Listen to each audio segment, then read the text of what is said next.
O capítulo 20 de Juízes é uma continuação da narrativa iniciada no capítulo anterior. A história mostra que após Mica espalhar os pedaços de sua esposa prostituta às 12 tribos de Israel, a situação ficou complicada. O capítulo 20 pode ser dividido em 5 cenas principais.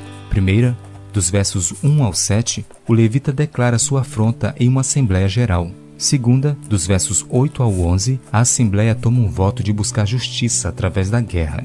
Terceira, dos versos 12 a 17, a tribo de Benjamim resiste contra os israelitas. Quarta, dos versos 16 ao 25, os israelitas perdem 40.000 soldados em 2 batalhas contra os benjamitas. Quinta, por meio de uma tragédia militar, os israelitas destroem todos os benjamitas, exceto 600. O último verso do capítulo descreve a terrível cena do final da guerra nas seguintes palavras: os homens de Israel voltaram para os filhos de Benjamim e passaram a fio de espada tudo o que restou da cidade, tanto homens como animais, em sua suma tudo o que encontraram, e também a todas as cidades que acharam puseram fogo.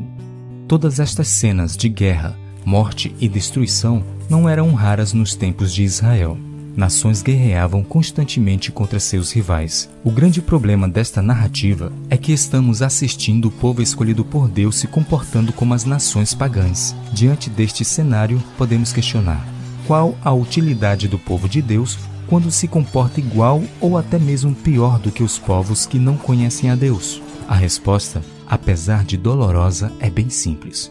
O povo de Deus se torna irrelevante diante da missão para a qual foi chamado.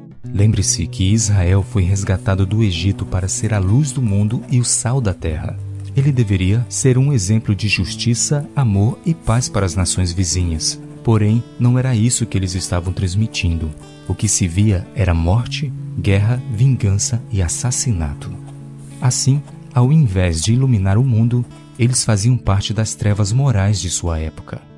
Sabe, embora seja fácil acusar Israel de ter se afastado do plano de Deus, é possível nos enxergarmos nele também. De certa forma, o cristianismo carrega a mesma missão que foi dada ao povo de Israel no passado. Porém, devemos nos questionar: que mensagem estamos passando para as pessoas ao nosso redor? Representamos bem o Deus que seguimos ou transmitimos uma mensagem negativa acerca do Evangelho? Um último questionamento que nos leva à reflexão é: que esperança há para o mundo em trevas quando a luz se apaga?